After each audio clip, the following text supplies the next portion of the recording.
Shalom, shalom. Este es un estudio en Primera de Reyes, capítulo 12, en la parte final del capítulo 12, donde nos comienza a narrar acerca de Rehoboam, Jeroboam y Roboam. Entonces voy a comenzar a leer desde el verso 18. Dice: y el rey Roboam envió a Doram, que estaba sobre los tributos, pero le apedreó todo Israel y murió. O sea, envió al secretario de impuestos uh, y lo mataron. Entonces el rey Roboam se esforzó a subir en un carro y huyó a Jerusalén. Y así se apartó Israel de la casa de David hasta el día de hoy. Y habíamos comentado que no parece ser algo nuevo, que al parecer siempre ha habido esta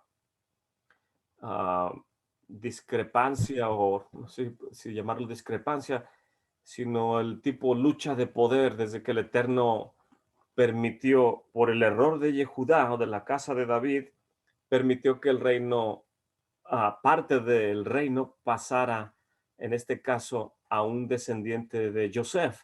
Y me parece sumamente interesante que nuevamente el Eterno está tratando de organizar que tanto la casa de Joseph o la casa de Judá, el Mesías ben Joseph, como el Mesías ben David, puedan armonizar. Cada uno tiene su tarea muy específica que cumplir en la institución del reino mesiánico.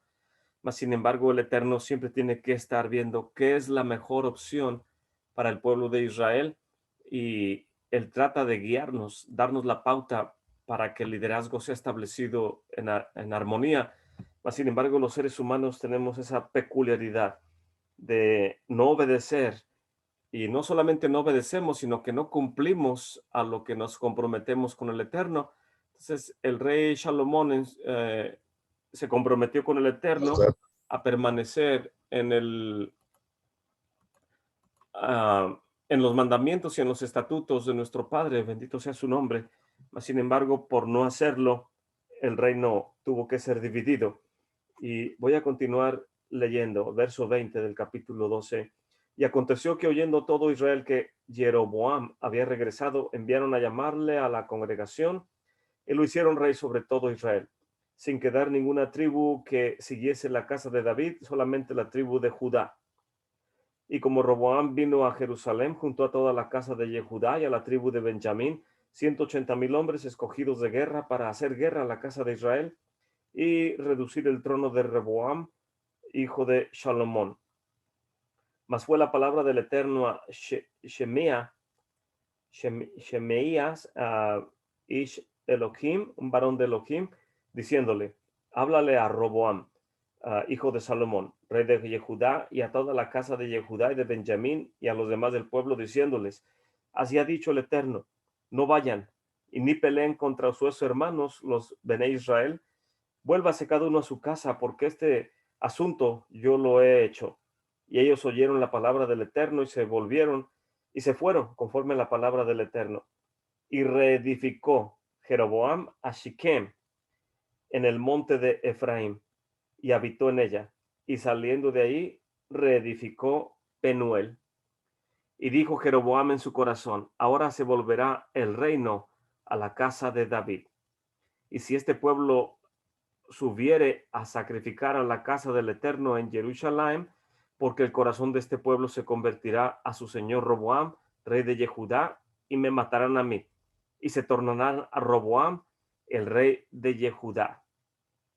Y voy a leer, ahorita continuamos leyendo el verso 28, pero los sabios de Israel dicen que sintió celos el rey Jeroboam, ahora flamante rey del reino del norte, sintió celos del heredero de la casa de la dinastía davídica de Roboam, porque dijo: ahora todos subirán a Jerusalén,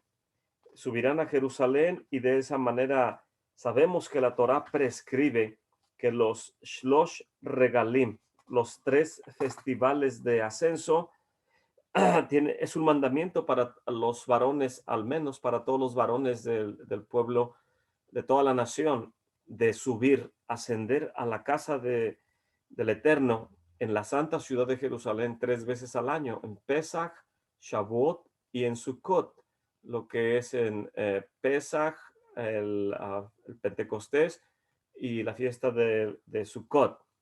Y meditando en todo esto, Jeroboam dijo, ¿de qué me sirve que el Eterno me haya puesto a cargo de estas 10 tribus si, todos tienen el mandamiento de ir a la santa ciudad de Jerusalén? Entonces nada más van a hacer burla de mí, que el Eterno me puso y, la gente no se apega a lo que yo voy a estarles mandando. Entonces, en su mente, él minimizó la oportunidad que el Eterno le estaba dando de poder ser rey, líder sobre estas 10 tribus, y se vuelve arrogante. El celo lo vuelve también una combinación con orgullo, y los sabios de Israel dicen que este fue una de las causas que Jeroboam perdiera su parte en el mundo venidero, porque se permitió orgullo en su corazón, envidia y celos, y de esa manera comenzó a maquinar cosas que al Eterno, bendito sea Él, no le agradan. Pues voy a leer del comentario de ArtScroll en estos versículos del 25 al 33. Viene un encabezado y dice, el orgullo o la arrogancia de Jeroboam lo hace descender a cometer la idolatría. Perdón. Dice el comentario, Jeroboam era sin ninguna duda una persona temerosa del Eterno en su inicio. Toda la gente lo tenía como un grande estudioso de la Santa y Bendita Torá. Y el Eterno no lo hubiera escogido para ser rey de las 10 tribus si no hubiera visto que él era un grande sadik y que era muy dedicado al estudio de la Torá. El profeta Ahiyá había tenido la precaución de instruirlo y de que permaneciera en justicia, como dice el capítulo 11, verso 38. Pero podemos ver en la narrativa que el poder, el liderazgo, se le subió a la cabeza y adoptó un tipo de decretos, instituyó decretos que trajeron al país en una condición muy baja moralmente y espiritualmente por muchos siglos. Y eventualmente esto culminó con la destrucción y con el exilio. ¿Qué es lo que lo hizo rechazar el templo del Eterno en Jerusalén?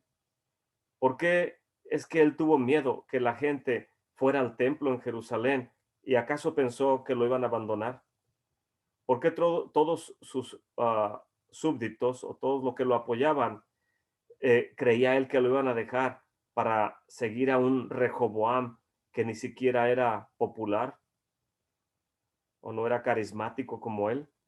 Rashi, basándose en el Tratado Sanhedrin 101, folio B, y también el Talmud Yerushalmi, en Abodá Zará 1.1, explica que Jeroboam sabía que exponer la gente al servicio del santuario y todo lo que conlleva el abodá y las leyes concernientes al servicio del Eterno en el santuario iban a demostrarle a todo el mundo que Rehoboam era el rey a cargo y que Jeroboam era de un estatus inferior.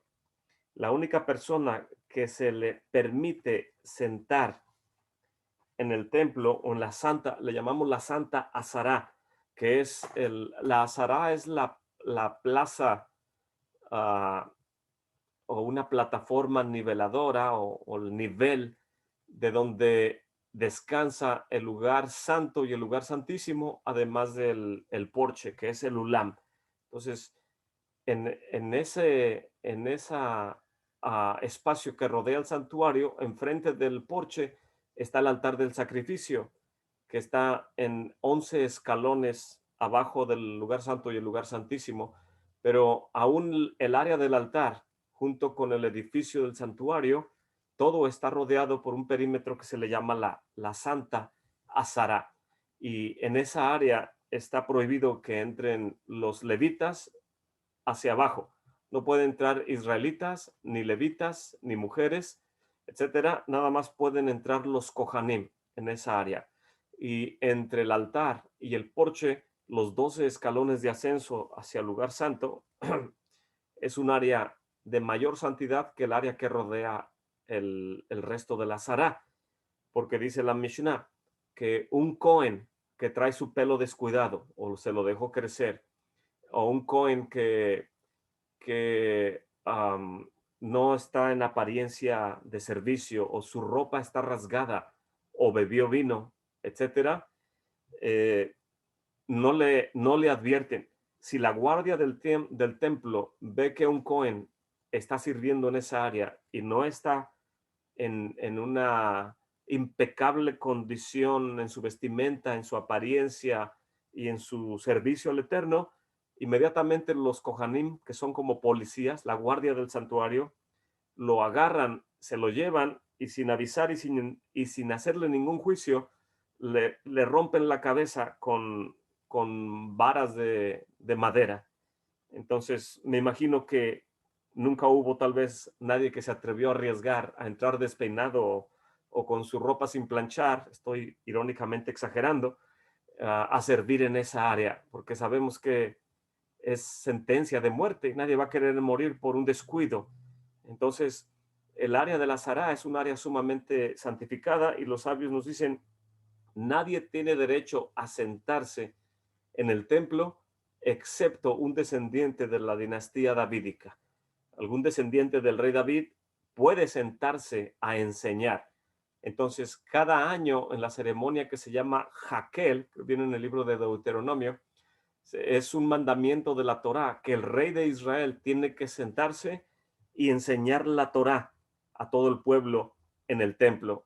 Mujeres, niños, él se pone en la parte superior de las puertas de Nicanor y de ahí puede enseñarle a las mujeres, en el atrio de las mujeres, a los israelitas que rodean toda esa área, asimismo como a los levitas y los Kohanim, etcétera. Entonces, en la mente de Jeroboam, él no podía tolerar que Roboam, el hijo de Salomón, en los festivales de ascenso o en la ceremonia de Jaquel, podía sentarse e instruir a la gente con el Sefer Torah en su regazo y él parado a un lado sin poder sentarse y jamás poder estar a la estatura de un rey de la dinastía davídica.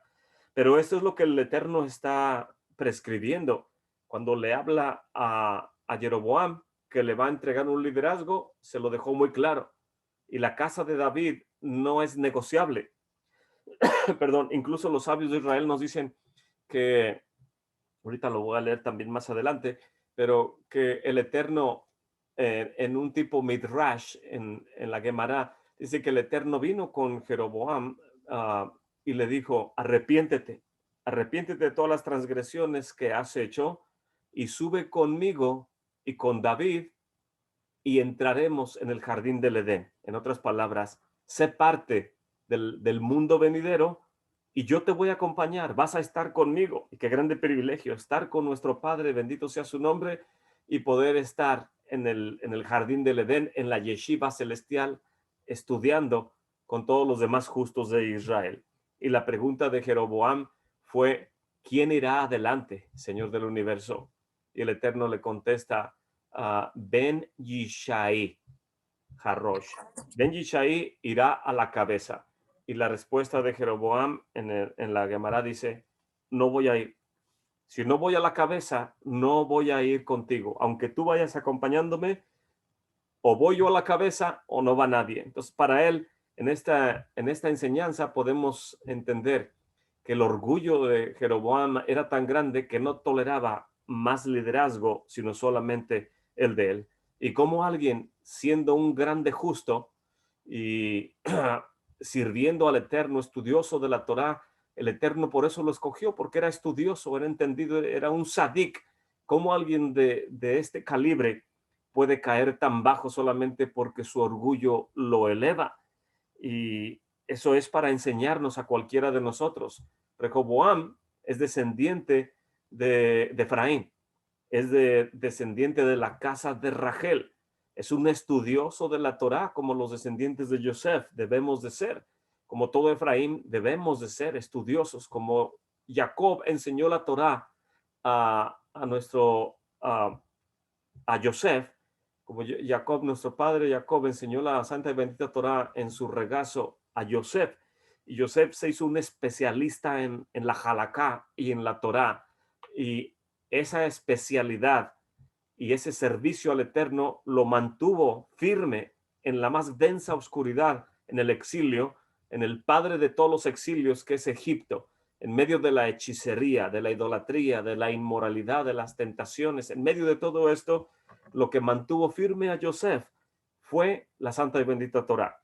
Y el rostro de su padre, que siempre lo podía ver en medio de las situaciones más difíciles, podía ver el rostro de su padre, tal vez recordándole que, como los tzitzits, que al traerlos puestos recordamos para qué son los mandamientos y que no debemos desviarnos de los mandamientos que nuestro Padre nos ha entregado, porque la Torah es vida. Entonces, todos los que descendemos de este linaje tenemos la responsabilidad de ser estudiosos de la Halaká, de la Torah, de los midrashes, del Musar, la ética, lo que la Shekinah, el Ruach HaKodesh nos quiera fortalecer y lo que nos sintamos atraídos a crecer, eso debe ser nuestro deleite. Y este varón, Jeroboam, fue escogido por nuestro padre por todas esas cualidades. Viene de la casa de Yosef, primogénito de Jacob y de Rachel. Mas, sin embargo, vemos que el orgullo que había en él lo hizo perder su parte en el mundo venidero. Y cayó tan bajo que ahorita vamos a leer todas las abominaciones que hizo. Pero no es, los sabios de Israel nos dicen, no es algo fácil vivir en ese tiempo. Vivir en ese tiempo cuando los sabios nos narran que el Koach significa la fuerza, la fortaleza, que el Eterno, Él es la fortaleza, Él es nuestra fortaleza, Él es la fortaleza personificada, etcétera. No es tanto que Él tenga fuerza, sino que Él es la fortaleza. Y el Koach, la fortaleza que debemos de tener todos, es de apegarnos a la santa y bendita Torah, pero el Koach de la casa de Yosef, tanto Efraín como Manashe, descendientes de Rachel y Menú, nuestra matriarca Rachel, tienen la peculiaridad de ser estudiosos de la Torah y de no abrir su boca. Siempre dice el libro de Isaías acerca del Mesías, como cordero fue al matadero y no abrió su boca. La piedra en la placa pectoral que representa a Benjamín es el jaspe, y los sabios de Israel interpretan jaspe, boca cerrada. Que Benjamín, dicen los midrashes, él sabía que Yosef vivía y sabía posiblemente que estaba en Egipto, pero no le correspondía a él abrir la boca y jamás se lo mencionó a su padre. Hasta que el Eterno quisiera revelárselo a Jacob, el Eterno lo haría. Y Rachel, cuando su padre le entrega a Lea en lugar de Rachel a nuestro padre Jacob, Rachel no quiso avergonzar públicamente a su hermana. ¿Y qué hizo? Cerró su boca. Entonces, la casa de Rachel es conocida por eso. Los que decimos ser efraimitas y que estamos regresando a unirnos con Yehudá, una de nuestras características debe ser saber cerrar nuestra boca, pero también ser especialistas en la Torah, en lo que sea que nos atraiga. Si nos atrae la Halaká, pues especialista en Halaká. Si nos atrae la Torah, especialistas en la Parashá. Si nos atrae el Musar, la ética, especialistas en la ética, en la filosofía del judaísmo, cualquiera que sea lo que le atrae, ese debe ser nuestro deleite y nuestro enfoque. Jeroboam tenía todas esas cualidades. Entonces, ¿cómo es posible que alguien, hoy en día podemos levantarlo con todo eso, decir, hablaba hebreo y conocía la Torá, era un gran tzadik, descendiente de Yosef?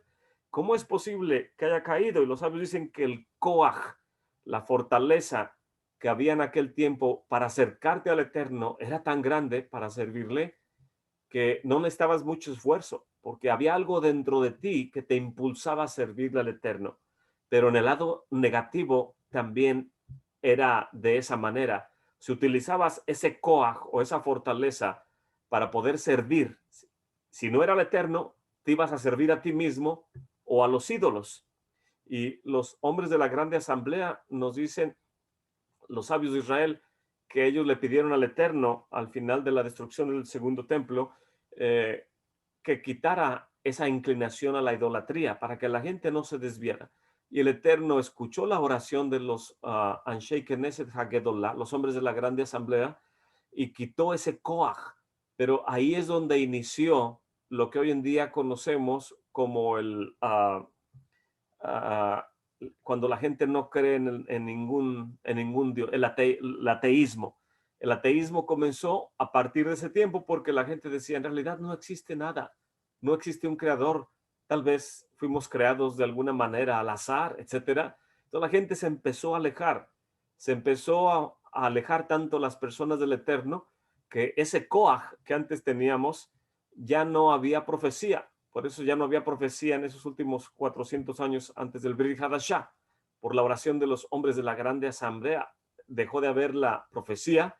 Ya el varón y la mujer tampoco buscaban estar juntos cuando el Eterno quitó esa inclinación, esa fuerza de búsqueda, de unión con nuestro Padre. También afectó la unión entre pareja. Aún los animales no se procreaban. Las gallinas no ponían huevos. Todos los hombres de la grande asamblea oraron al Eterno, dijeron, Señor del universo, permite que volvamos a sentir la inclinación para volvernos a ti.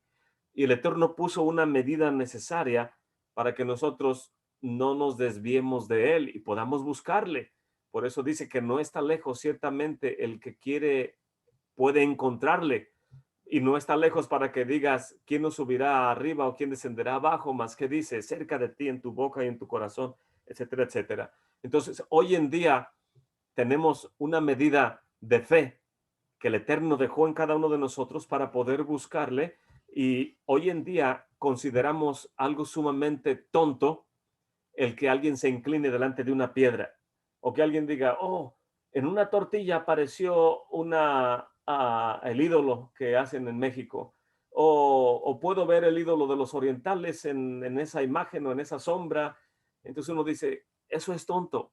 ¿Quién va a creer que hay fuerza en esa piedra, en ese árbol o en esa imagen?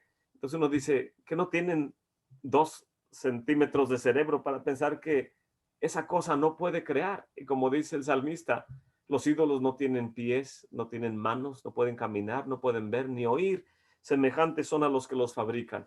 Mas, sin embargo, uno de los sabios de Israel en la Gemara, no recuerdo bien la cita, pero le dicen, ¿cómo es posible que se inclinaron a la idolatría y creyeron en cosas tan ilógicas? Creo que es Manashe. Y el rey Manashe en un sueño le contesta a este rabí, dice, si tú hubieras vivido en mi generación, sabrías lo que era la inclinación.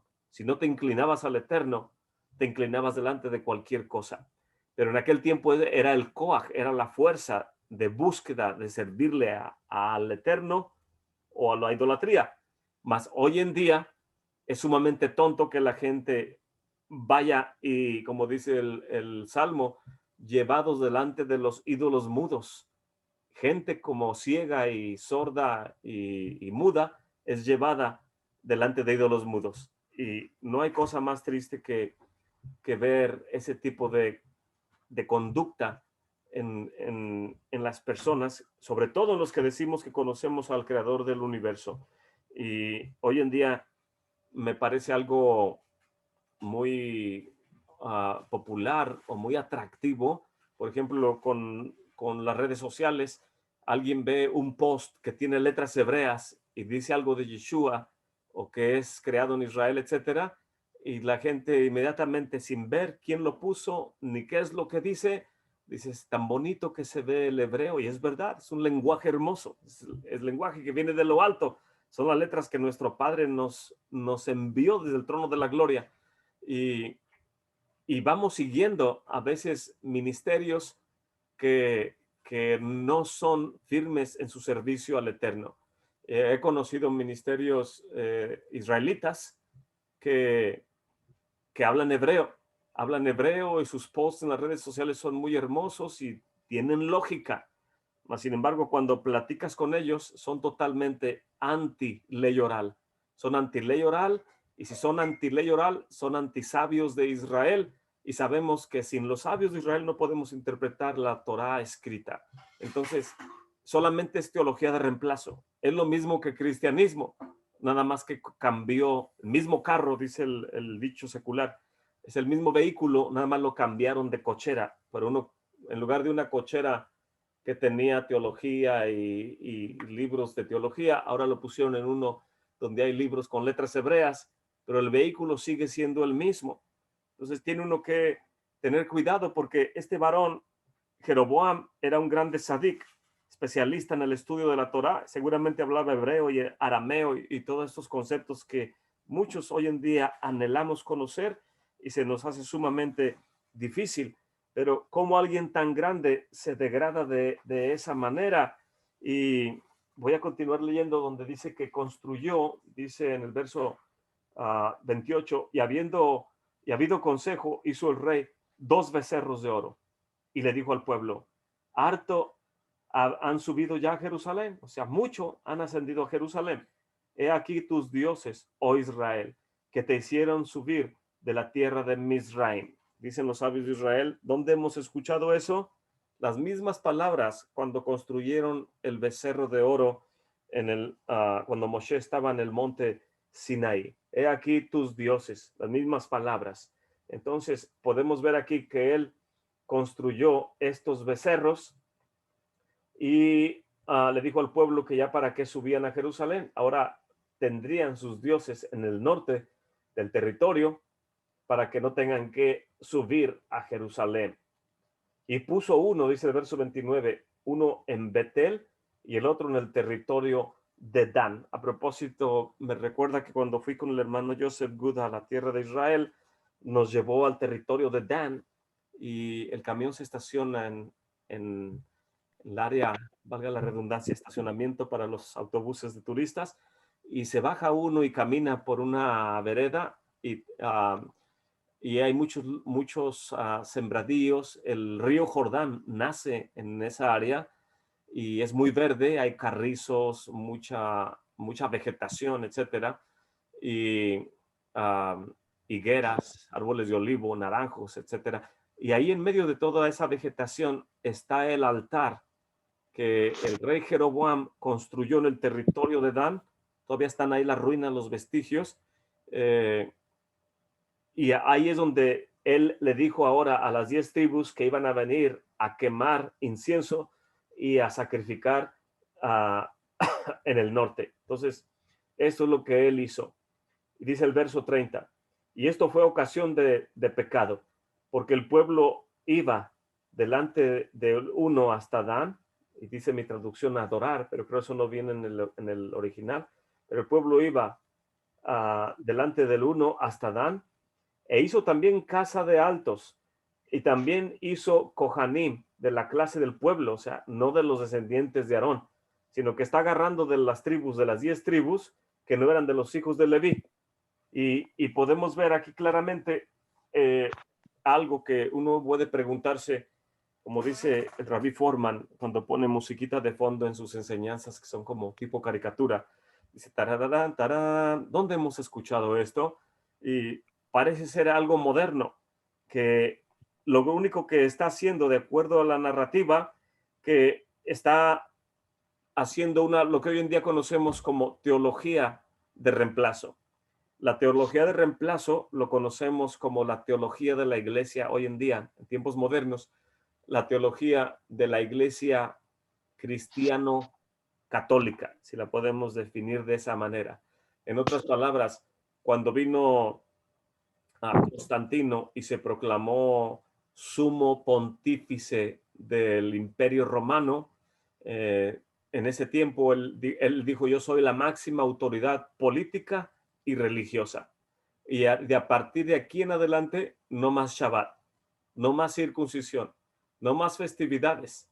Ahora, el Imperio Romano y la religión universal va a regir en base a todos los decretos o los concilios que ellos fueron instituyendo, cómo deberían ser las características, las leyes que ellos iban a estar imponiendo para que la gente se apegara a sus decretos, a sus concilios, etcétera, etcétera. Entonces, ellos mismos proclamaron en todos sus decretos y concilios que como el pueblo judío, el pueblo hebreo, se portó mal y transgredió, perdón, delante del Eterno, ahora el Eterno los había desechado.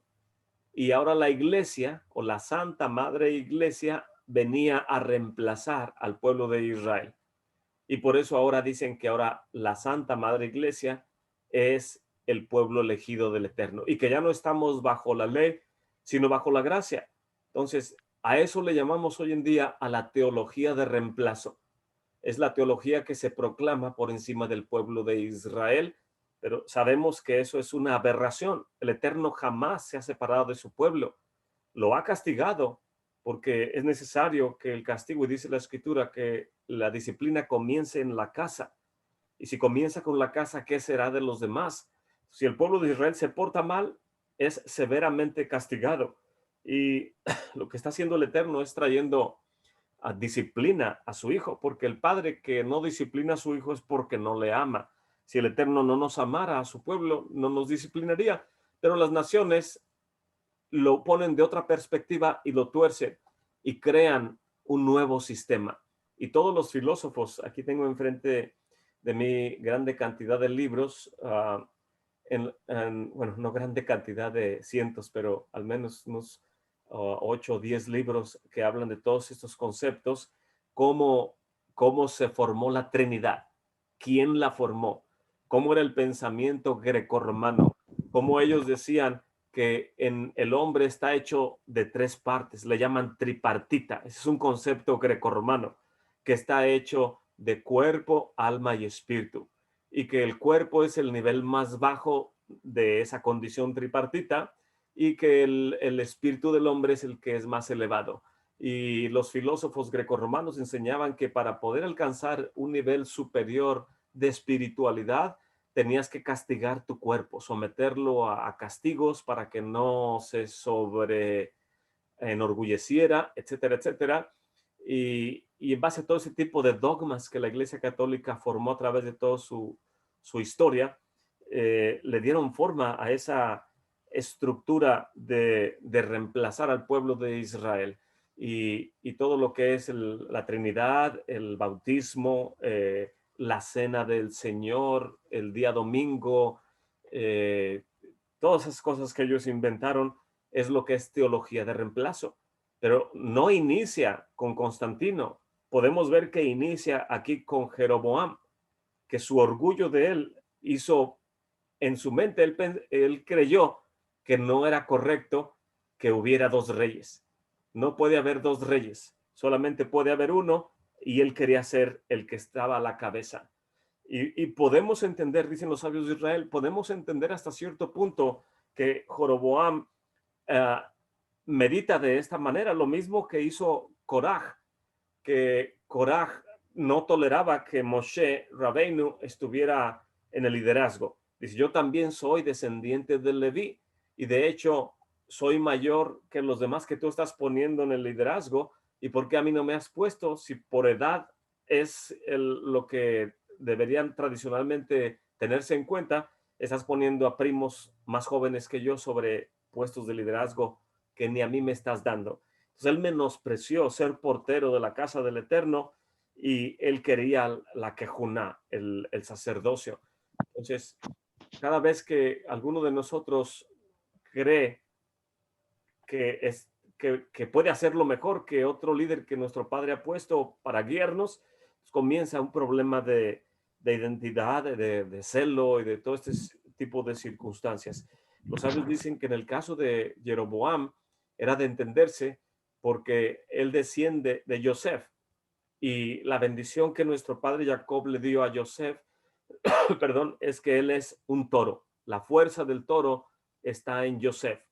Y es por eso que sentía inclinación a formar estos becerros como lo hicieron en el desierto. De alguna manera, en su distorsión, en su degradación espiritual de los conceptos de la Torah y el Koach que había en la casa de Yosef, de esa manera los sabios nos interpretan o nos enseñan que por eso puede justificarse que formó becerros de oro, porque la fuerza de Yosef es representada por el buey o el toro, la fuerza del toro, etcétera. Entonces podemos ver aquí que él inició con la teología del reemplazo.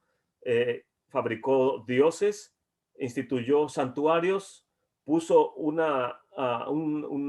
sacerdocio, como la Iglesia Católica le llaman a sus líderes sacerdotes, que en realidad son sirvientes del Imperio Romano, etcétera, y a lo cual yo no aconsejo que sigamos usando esa palabra, es mejor usar Kohanim, pero en este caso podemos decir los sacerdotes de Jeroboam, que es una teología de reemplazo. Entonces reemplazó el sacerdocio, el altar, el santuario, etcétera, etcétera. Incluso eligió el octavo mes, que es el mes después de Tisri, es el séptimo, Hesban es el octavo. En el octavo mes, él dijo, este es un mes que está tranquilo, no hay festividades en ella en el cual las 10 tribus tengan que actuar yendo a Jerusalén, etcétera. Entonces, él pensó en el octavo mes, en el 15 día del octavo mes, en la luna llena, puedo hacer que sea nuestro festival de nuestro santuario con nuestro sacerdocio en el norte de Israel. Y de esa manera le instituye un nuevo calendario. Y cada año parece ser el mismo problema con los que decimos ser Efraín.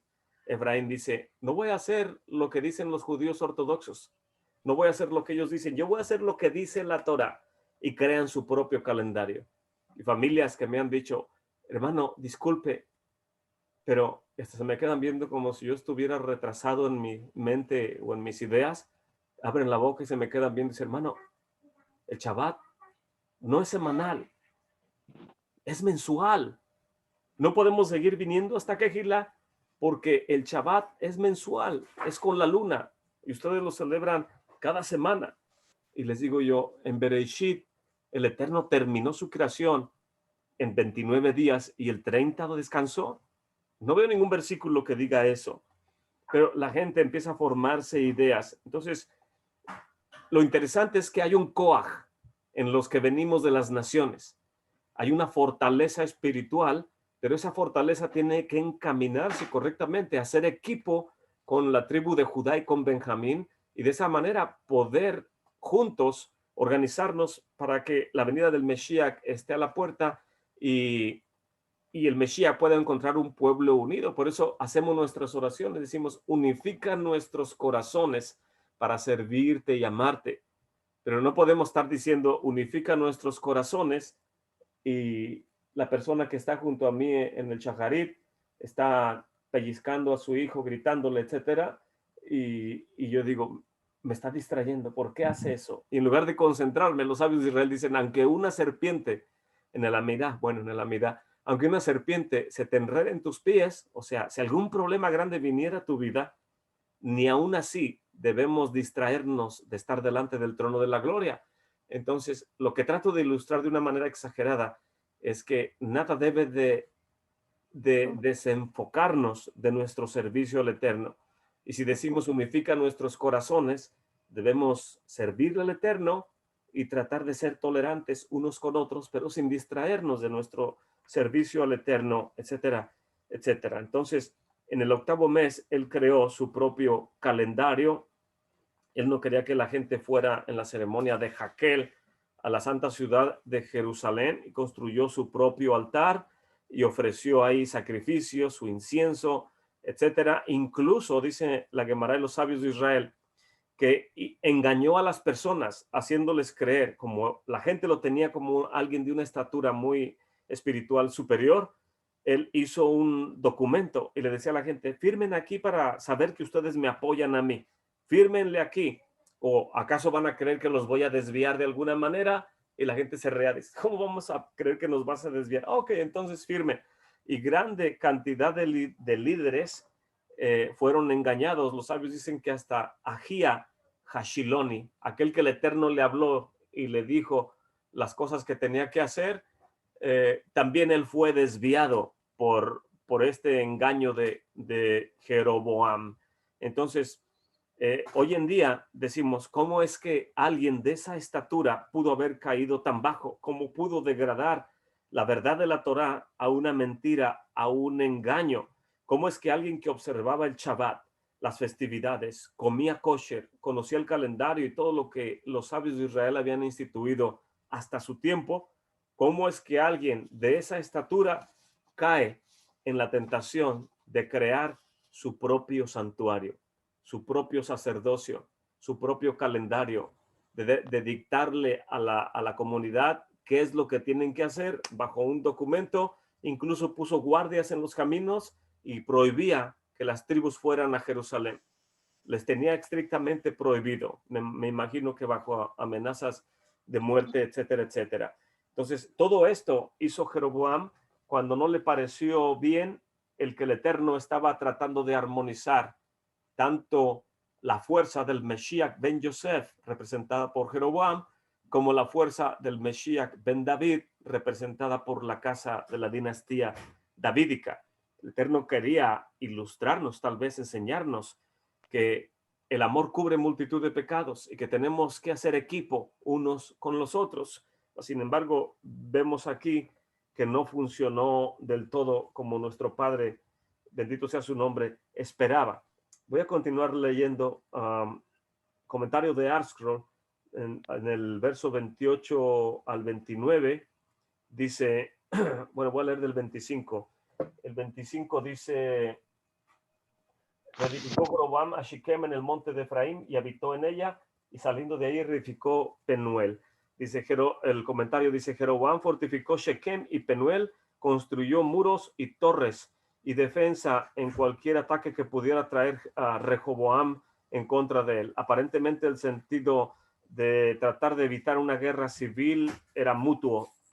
Ni uno confiaba en el otro y fortificaron las ciudades donde moraban. Verso 28 al 29, el poder de la racionalización.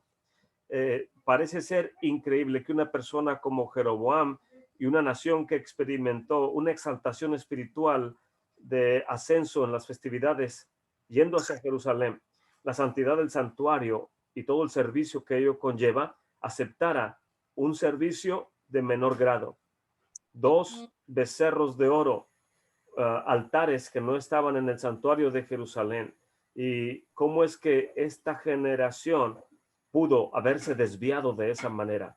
El comentarista Ralbag sugiere que la opulencia y la grande y general prosperidad del reinado de Salomón llevó a que menguara el estudio de la Torá, y que Israel de esa manera comenzó a degradarse porque ya no estudiaban, y tanto su cuerpo como el alma de la nación comenzaron a decaer.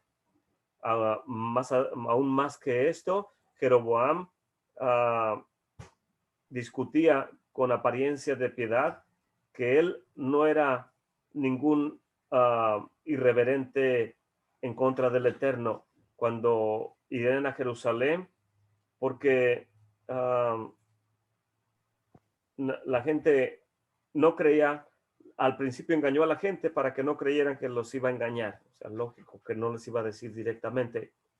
Y en sus comentarios, estos versículos, el comentarista Radak y el Ralbag nos muestran cómo astutamente Jeroboam convenció al pueblo, y además posiblemente a sí mismo, de que la justicia ahora tenía un nuevo punto de partida. Verso 28. Y habiendo pedido consejo, dice, aquí el rey pidió consejo. Jeroboam consultó con sus consejeros y ellos le advirtieron religiosamente que este plan de no dejar a la gente ir a Jerusalén. Y el rey le dijo a su pueblo, a la gente, a las 10 tribus, que el Eterno había enviado a su profeta del Eterno, a Ahija, a ponerlo a él como rey sobre todo el reino del norte. Y por lo tanto le hizo creer a las 10 tribus que era una voluntad divina separarse de la casa de David, y que esto no iba a suceder a menos que ellos abandonaran el servicio del templo también. Podemos ver aquí los comentaristas de los sabios de Israel que toda esta estructura de reemplazar los mandamientos del Eterno fue una maquinación de Jeroboam. El Eterno no le dijo que iba a instituir un nuevo santuario y que iba a ser un reinado en el norte como el reinado del sur. No dijo eso el Eterno. Simplemente lo puso como líder sobre las 10 tribus, pero la Torá tiene que mantenerse vigente en la observancia de los misbots, cosa que él ignoró. De ser un especialista, ahora se hacía un ignorante de los mandamientos del Eterno. Y se construyó 2 becerros de oro. Cuando Moshe no regresaba del monte Sinaí, dice el comentario, entonces el pueblo no lo veía y vinieron con Aarón y le pidieron que les pusiera un sucesor en lugar de Moshe para que fuera intermediario entre el Eterno e Israel. En respuesta, a Aarón les proveyó con el becerro de oro. Éxodo 32. Jeroboam argumentó que esto era una prueba, que la estatua de oro, el becerro de oro, era un legítimo lugar, tenía un legítimo lugar en la vida judía cuando no había un liderazgo definido. ¿Y cómo es que Aarón había podido crear un becerro de oro? Este es un tiempo en el cual la profecía de Ahía mostraba que el templo no podía ser ya más el centro espiritual de las 10 tribus, y entonces la lógica degradada de Jeroboam hizo que viniera una sustitución al servicio del Eterno. Y después les dijo que era muy lejos para ellos, que no tenían que ir hasta allá, y les dijo, aquí están sus dioses, Israel. Bueno, redundan lo que yo ya también había mencionado acerca de todo esto. Verso 30 dice, esto se convirtió en un pecado, en un lejatat, un hate, una transgresión. El comentario dice, aunque Jeroboam originalmente intentaba que los becerros de oro fueran intermediarios para con el Eterno, pero no era su perspectiva que fueran adoradas como ídolos, sino nada más como algo temporal, que para mí viene siendo lo mismo. No sé, el comentarista cómo lo interpreta de esa manera. Abarbanel compara esta situación con el efod que Gedeón había hecho después de los despojos de la guerra.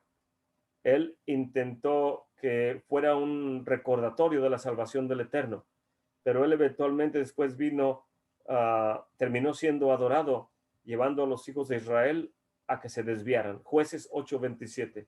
Esto mismo sucedió después de unos siglos con la serpiente de bronce, Números 21:9, la cual subsecuentemente también vino a ser un ídolo en Segunda de Reyes 18:4. Son ejemplos de la manera en cómo él pensó que podría traer un bien los becerros al pueblo de Israel en las 10 tribus del norte. Dice, y todo el pueblo viajó hacia Dan, en el extremo norte de la nación de Israel. La gente dedicó a Jeroboam los ídolos que dedicó Jeroboam para que el pueblo viniera.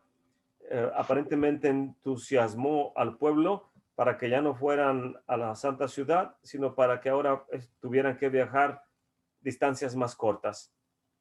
El Malvin explica que es común que la gente que tiene devoción a una causa no busca maneras más fáciles de servir. Por el contrario, simplemente aceptan y si es necesario buscan maneras más difíciles de demostrar su celo por una excelencia. Y aunque Jeroboam había puesto 2 becerros para aliviar el que caminaran hacia Jerusalén, la gente de todas las partes de la tierra iban hacia el norte. Vemos aquí su degradación espiritual, que en lugar de sentir celo y ir a Jerusalén, querían buscar una manera más fácil y de esta manera cayeron en el engaño de Jeroboam. Verso 31, también edificó un templo alto o edificios altos, lugares altos, con muchos altares en ello, y en manera opuesta al templo de Jerusalén, que solamente tenía un altar para traer ofrendas. Jeroboam puso muchos altares en estos templos, ya que la gente quería un lugar donde ellos pudieran traer sus ofrendas a los ídolos el tiempo que ellos quisieran y sin tener que esperar. y puso Kohanim que no eran de la tribu de Leví. Es verdad que su tradición de servir al Eterno ahora se había roto. Los Kohanim y los levitas se habían rehusado seguir a Jeroboam y a sus ídolos, por lo cual él no le importó. Dijo, voy a crear mi propio sacerdocio y de esa manera también las ofrendas ya no van a ir hacia Jerusalén, van a pertenecer a los sacerdotes que él estaba instituyendo. El Abarbanel, el rabí Abarbanel, sugiere que Jeroboam le quitó a los Kohanim y a los levitas su estatus privilegiado y de esta manera él justificaba que al Eterno ya no le importaba el trono de David, sino que ahora le permitía a él tener un reinado en el norte. Con esto, él estaba negando toda la idea de que se hereda en la casa de David el trono, como lo había dicho el Eterno. Y de esta manera, él había engañado a la gente, enseñándoles que no solamente era por herencia, sino también era porque el Eterno ahora se lo había dado a él, y él de esta manera podía comenzar a hacer cambios. Verso 32. El verso 32 dice, entonces instituyó Jeroboam solemnidad en el mes octavo, en Heshvan, a los 15 del mes, conforme a la solemnidad, como se hacía en Judá, y sacrificó sobre el Mizbeach, sobre el altar que él construyó. Así también hizo en Betel, sacrificando a los becerros que había hecho, y ordenó también en Betel a sacerdotes de los altos que él había fabricado. Sacrificó pues sobre el altar que él había hecho en Betel a los 15 del mes octavo, en el mes que él había inventado en su corazón, e hizo festividad a los hijos de Israel y subió al altar para quemar incienso. Entonces, eso es lo que hizo él, desviando a todo el pueblo del norte para que tuvieran otro lugar, o sea, instituyó un nuevo servicio, lo que hoy conocemos como teología de reemplazo. Y cuando el Eterno le dice a Jeroboam, arrepiéntete de todo esto, en los midrashes, arrepiéntete y subiremos al jardín del Edén. Hazor veja de Ani, dice, y yo, Beatá, y tú, de Ben Yishai, el hijo de Yishai, Netai be Yehad de Gan Eden. Subiremos y iremos al jardín del Edén juntos. Y Jeroboam preguntó, mi be Rosh, ¿quién irá a la cabeza? Y el Eterno le dijo, Ben Yishai be Rosh, el hijo de Yishai irá a la cabeza. Y Jeroboam contestó, si Ben Yishai, si David, el hijo de Yishai, va a la cabeza, no voy a ir. No quiero ser segundo. Y al actuar así, Jeroboam literalmente va en contra de su carácter en cuanto a ser descendiente o representante de la casa de Rachel. La casa de Rachel, dijimos, no abre su boca, todo lo puede, todo lo tolera por amor de que el reino sea instituido e inconmovible. Y de esta manera el Eterno quería que los descendientes de David en el santuario en Jerusalén, Roboam y Jeroboam, de la casa de Rachel, descendientes de Joseph, estuvieran en el norte. Nuestro padre quería traer armonía tanto para el Mesías ben Yosef, que es el siervo sufriente, como el Mesías de la casa de David, operaran juntamente para poder instituir el reino. Pero aquí vemos claramente que el Coaj operando en Jeroboam fue distorsionado por la visión, que el orgullo que él tuvo. Dijo, si no soy el primero, no estoy dispuesto a ser el segundo. No voy a ser el segundo. Y esta era la oportunidad que nuestro padre tenía para poder traer un tipo de tikkun o una unidad en el reino. Y sabemos que Joseph es el primogénito de Jacob y de Rachel. Y también se le llama el Bejor, primogénito, pero también se le llama Shor, el toro. Y aparentemente estos conceptos son contrarios porque Bekor también es palabra para primogénito del ganado, pero los sabios de Israel nos dicen no aplica al primogénito del ganado bovino. Siempre llamamos Bekor al primogénito del ganado ovino, o sea, de las ovejas y de las cabras, pero no al becerro, no le llamamos Becor, sino le llamamos Shor. Entonces, a Yosef se le conoce como el Bejor Shor, o sea, el primogénito del toro. Y aparentemente es como si fuera no solamente toro, sino a la vez cordero, pero es el Bejor Shor, es el primogénito. Y la fuerza del Bejor Shor estaba operando en Jeroboam. El Eterno quería utilizar este Koach en Jeroboam de parte de Yosef, heredado de Yosef y heredado de parte de Jacob a Yosef, que Jacob aprendió en la yeshiva de Shem y de Eber y también de nuestro padre Abraham. Entonces toda esta herencia de gigantes en el estudio de la Torá pudo haber sido una fortaleza espiritual en Jeroboam para ser el segundo y apoyar de una manera firme a la casa de David. Sin embargo, él no quiso apoyar. Y vemos constantemente que el Eterno está buscando este tipo de armonía desde el principio de la creación. Caín y Abel no se pudieron tolerar y Caín mató a Abel. Y el Eterno está escaneando todas las generaciones y siempre dice, Eilat Toledot, estas son las generaciones de Noah. Y está escaneando. ¿Cuál de los hijos de Noah es digno de que ahí venga el Mesías? ¿Cuáles hermanos se toleran y hay paz entre ellos, etcétera?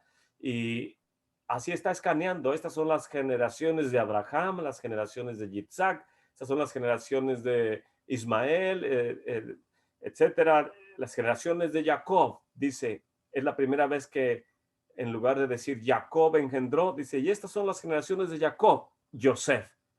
Y cuando nace Yosef, Jacob va con su suegro y le dice, es momento de que me entregues a mis esposas y a mis hijos y todo lo que es mío, dicen los sabios de Israel, porque aquel que tiene el coaj de vencer a Amalek ha nacido. Yosef ha nacido, ya me puedo ir de aquí, porque ya tenía Yehudá, Mesías ben David, y ahora había nacido el Mesías ben Yosef.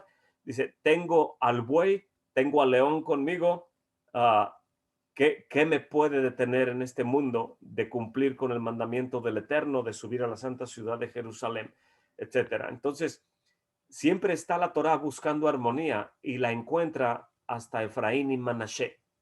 Que Efraín y Manashe hay armonía en ellos. El Bejor Shor, o sea, el ser el segundo a cargo, como Yosef lo fue en Egipto, no le importaba no ser el faraón, porque siendo el segundo era como el faraón.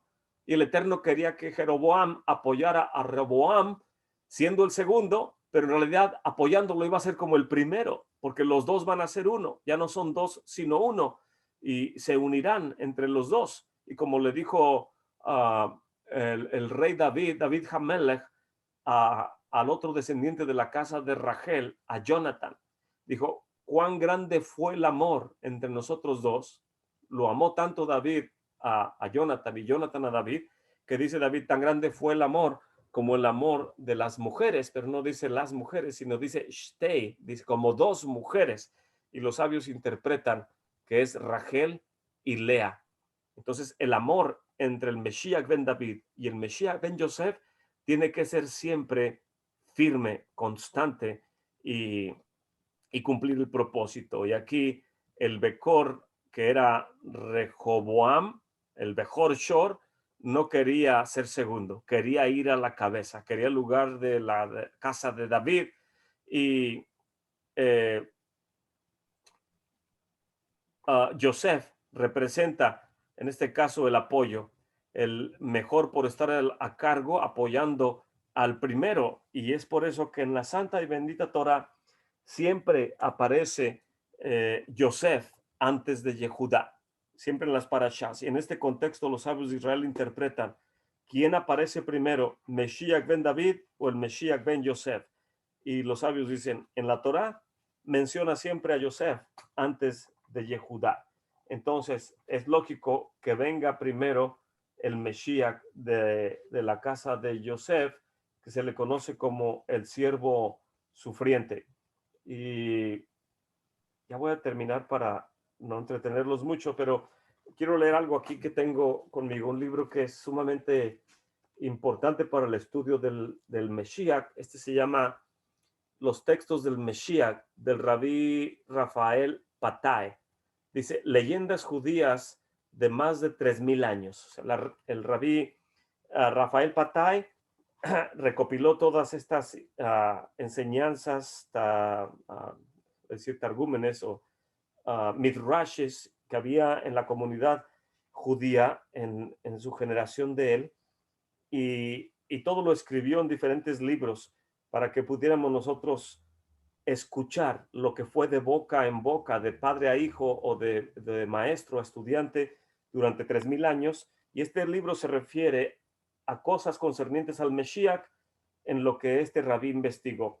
Y aquí en el capítulo 12 dice el Mesías sufriente, la página 104. Dice el Mesías sufriente. El sufrimiento de Israel, que Israel tiene que encarar en los días del Mesías, es temporal y muy transitorio. Ellos al final, o sea, el pueblo de Israel, de acuerdo con el punto de vista talmúdico, en el capítulo anterior, que se llama Los dolores del Mesías,